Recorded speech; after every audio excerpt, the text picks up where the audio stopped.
Welcome back, everyone. We are doing section 2.2, which involves limits and continuity. Now, in the previous recording in section 2.1, I mentioned the word limit and I kind of showed the notation of a limit, but now we're going to define a little bit more clearly what we mean by that. And that's going to be best illustrated if we start with a function, f of x equals x squared minus x plus 2. And we want to find the value of y, or f of x, when x gets close to 2. And here's how we write this. We say the limit, lim, as x approaches 2 of f of x. And what that's going to mean for us right now is I'm just going to take f of 2, meaning what happens when x equals 2, what happens to y? Well, let's just see what happens.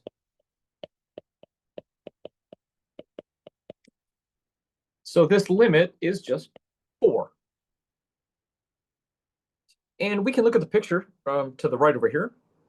And you can see, and this is exactly what's happening, as we are approaching 2 from either direction, y is approaching 4, again, from both directions. So we end up right here at the point 2, 4. This is the basic of a limit. And so let's define it a little bit. So the limit as x approaches a of f of x is equal to L. And let's write this out in words, what we mean by this. So this means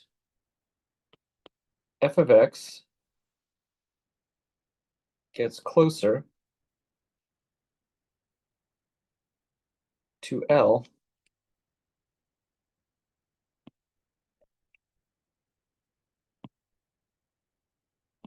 as x gets closer to a. And to be clear, always, always, always, always, L is a y value. A is the x value, and as we are getting closer and closer to a in the x coordinate, we are interested in what's happening to the y value. Are we getting closer and closer to the same y value as we do this? All right. So now that we have kind of an idea of what this is, let's take a look at our graph here. All right, so we have find f of 1. Now, if we look at 1, now let's really highlight this here. We are looking right here. Oops. We are looking here, and it looks like we are defining f of 1. When I look at the y value, it looks like it's exactly equal to 2. Cool. Now, does that match the limit? And that's going to be our question here in a second. So if we take the limit as x approaches 1 of f of x, well, it's looking like it is also 2. Meaning as we're going along this curve in both directions, we are approaching y equals 2. So in this case, both of these match. Now, that's not going to be the case here in just a moment. All right, let's move on to the next, so part 2. F of 2, so if I look at f of 2, once again, I want to point out I am looking here. F of 2 is defined up here. F of 2 in this case is 5. However, my limit along the curve is approaching a different value. So the limit as x approaching 2 of f of x is actually approaching 3. And you'll note that these are two different values. At the moment, we don't know what that means, but in a few minutes we will. All right, for the last part, all right, we take f of 3, and f of 3 does not exist.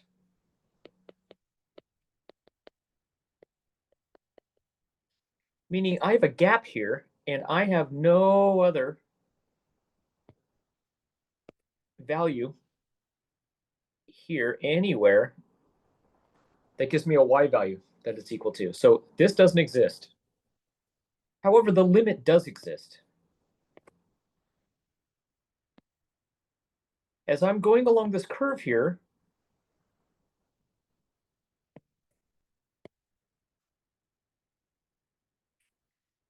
in both directions, we can see that we are approaching 4. So we can have f of 3 not existing, but we can still have a limit. All right, so I want to look at example 3 to the right over here. I'll get to example 2 down there at the bottom in just a moment. And what I want to notice with this limit is, first of all, if I just directly plug it in, I'm going to get 1 squared minus 1. I'm going to get 0 in the top and the bottom. But what I'm going to do is I'm going to factor the denominator.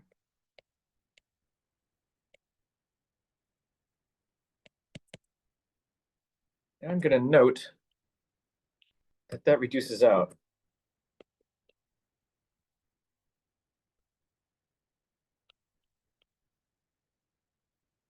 So this actually does have a limit.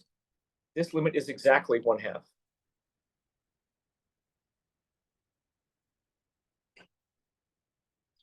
So even though, and I want to point out, so f of 1, again, does not exist. But the limit as x approaches 1 does exist.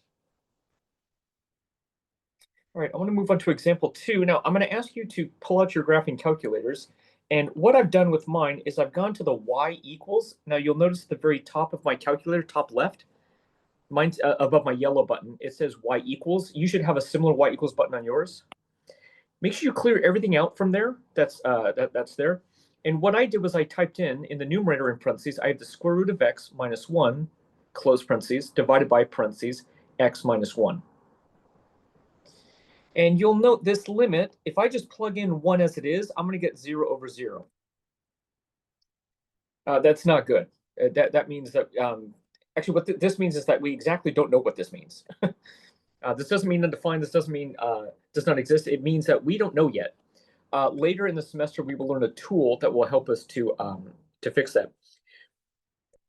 So I'm hoping that you've typed in y sub 1, the root x minus 1 on top, and then the x minus 1 on the bottom. And what I'm going to do is I quit out of that, second quit. And what I'm going to do is I want to evaluate that function at these specific x values. So the way I'm going to dig that function out, so I don't have to go into it every single time, is I'm going to go to the button that says vars. My vars button is below the down button on my arrows, right next to the clear button. It says vars, V-A-R-S. I'm going to hit vars. And I'm going to hit the very top. I'm going to hit y vars. And there's my y1, what I typed in. I'm going to select it.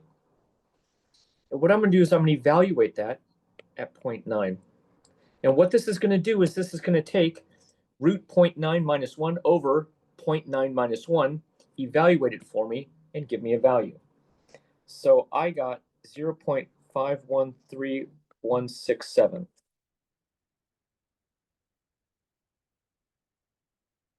I'm going to do it again. I'm going to hit vars, y vars at the top. There's my function. And now I'm going to evaluate it at 0.99.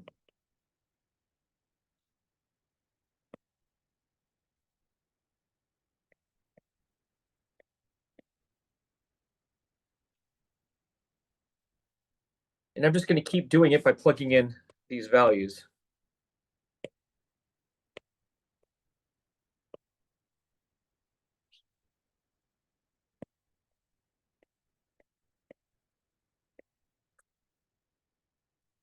And I'm hoping you start to notice a pattern.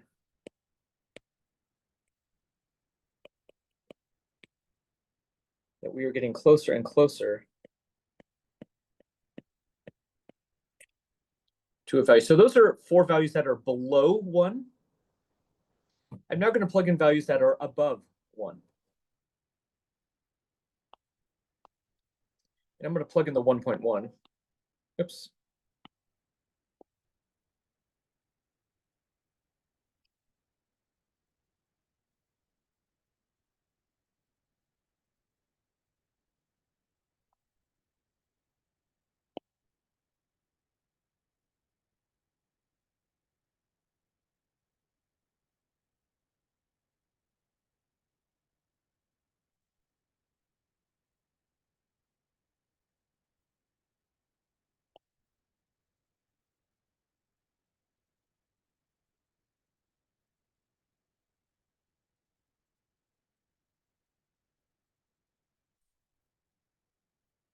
And one more. Oops.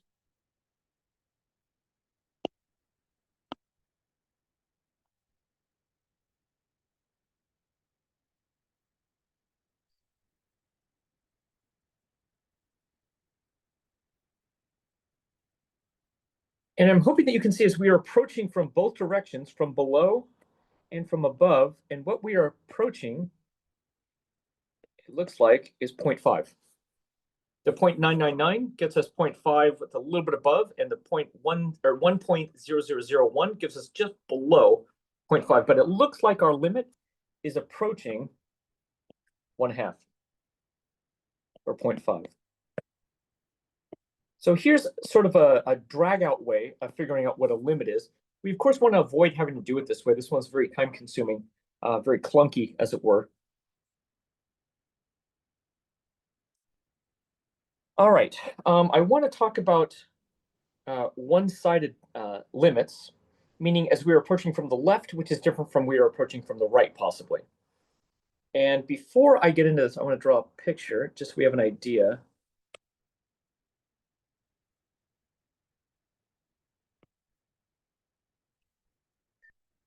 And so we're going to have our function.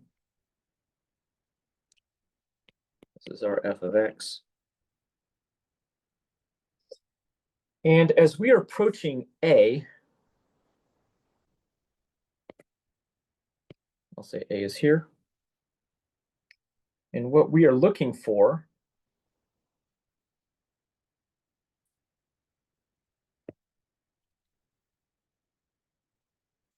is what is the y value. And what I want to do is I want to approach from the left or from the right hand side. I better not make it that color. So we'll go here from the right hand side, meaning I'm approaching a in this direction. Then my limit is going to look like this.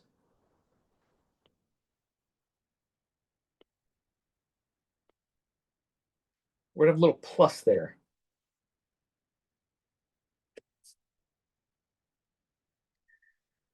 And as I'm approaching from the other direction,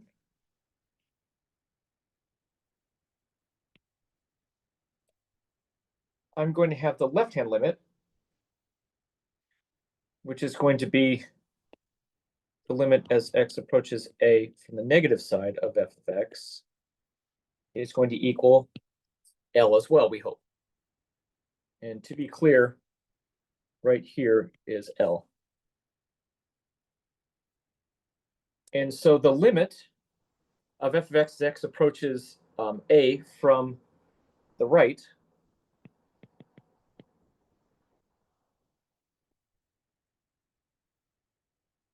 equals the limit as x approaches a from the left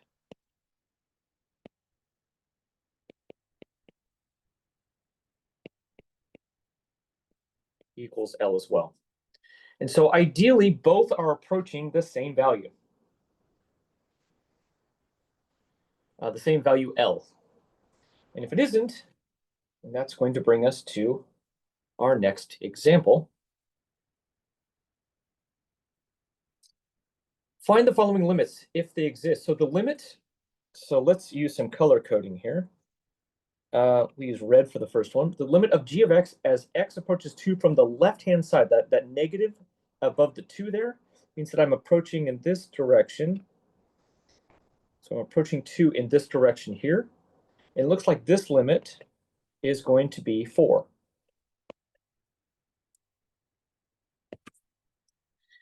Now, if I approach it from the other direction, now I want to be clear that it's a little bit hard to see that this is the next function with a big dot right there. As I'm approaching 2 from this direction, it looks like my function is approaching 1.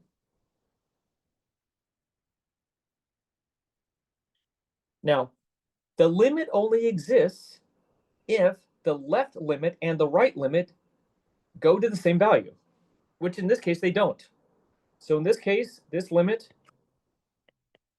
does not exist because the left side and the right side don't match. The previous one, they matched. They both went to L. Okay, and even if we look at example 2 up there, both are approaching 0.5, the left one and the right one. All right, let's move on to example 5. We have a new graph. Find the limit as x approaches 2 from the negative side. So we are approaching 2 from this direction here. So that limit looks like it's going to 3. Now I'm going to approach the limit from the right-hand side.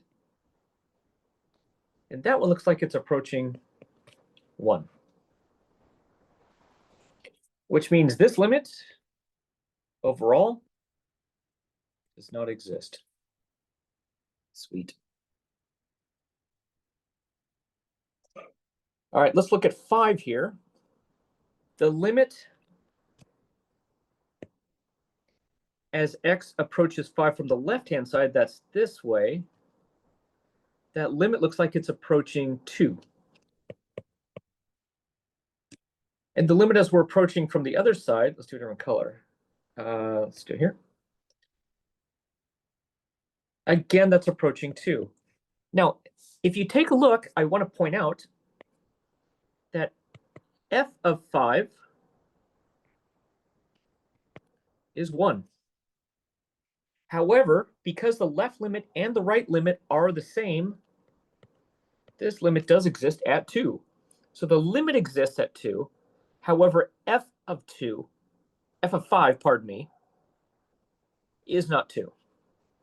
It's down there at 1, because you can see the solid dot down there at 1. I know this is a bit confusing. This is very new. This is kind of a new approach to looking at functions and things like that. You may want to watch the video again. This is going to take your brain a little bit of time to process. This is just one of those things. So again, left side, right side, overall limit, and then f of that number could be 3 completely different things. All right, let's talk continuity. So f is continuous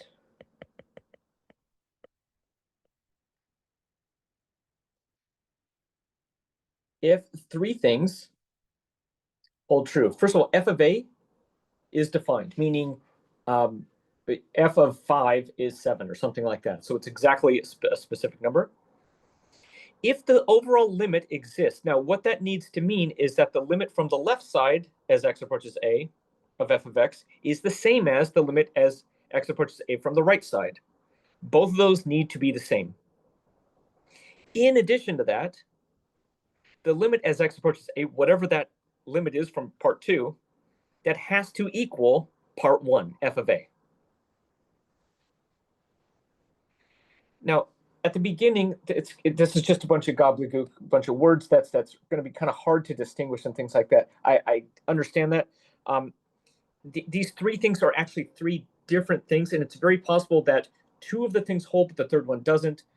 It's possible that one of them holds, but the other 2 do not. It's possible all 3 hold, and it's possible that none of them hold. So, yeah, there's that. So if we look at the graph over here, I can see that f of x, f of a is equal to the limit. I'm running out of room there. Let's do this over here. First of all, f of a, in this case, is L, whatever that is. So that exists. And the limit from both directions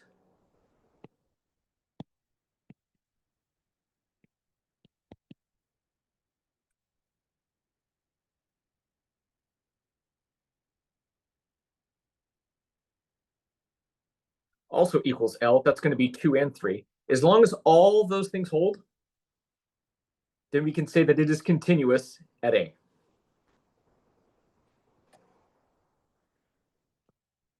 So f of x is continuous at x equals A. And ideally, we end up with intervals of continuity, where it's continuous over a whole interval. But if we need to do it one specific value, we'll have to really take a look at that value. And the graph to the right illustrates some of the various ways a function can behave at and near a point, and the table contains some numerical information about the function and its behavior. Okay, so let's take a look at when x equals 1. And you'll notice as we are approaching 1 in both directions, we're still up here at 2. And we can see that f of 2 is equal to the limit f of, I'm so sorry. This should be x approaches 1 should equal 2. This should be f of 1, sorry.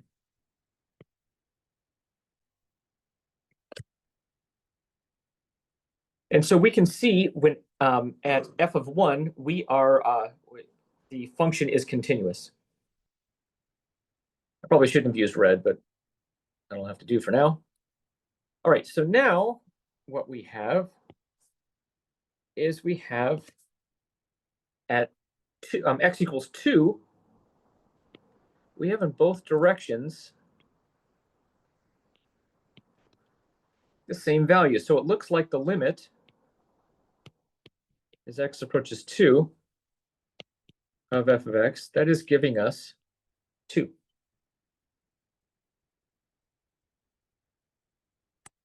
However, f of 2 is equal to 1. So our conclusion is it is not continuous. The function is not continuous at x equals 2. We have what's called a discontinuity. So the limit exists, however, f of 2 does not equal the limit as x approaches 2. So we got two different values, therefore it is discontinuous at 2. Let's look at our next scenario. We can see that our limit from one direction is not the same as the limit from the other direction. So the limit does not exist.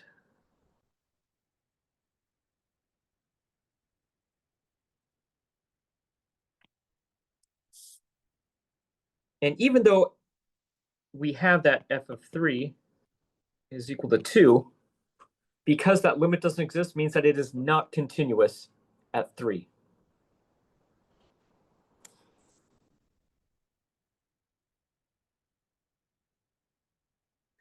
And lastly, if we look at as x approaches 4, and I'm going to look in both directions. So we're going this way, and we can see that the limit does exist.